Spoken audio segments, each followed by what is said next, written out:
तब्दीली सरकार के नया पाकिस्तान में महंगाई का जिन बोतल से बाहर, सब्जियों की कीमतें आसमान से बातें करने लगी। तब्दीली सरकार के नया पाकिस्तान के टोबा टैक्सिंग में महंगाई का जिन बोतल से बाहर आ चुका है। सब्जियों की कीमतें आसमान से बातें करने लगी।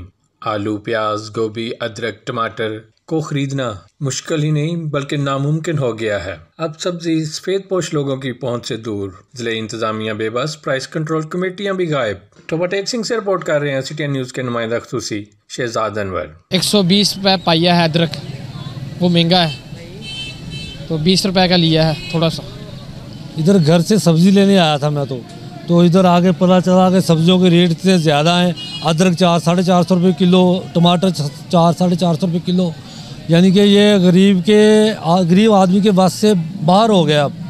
तो इंतज़ामिया को चाहिए कि माल के रेट कम करे और इसके ऊपर काबू डाले ताकि हर आदमी अच्छे तरीके से ये अफोर्ड कर सके सब्जियों।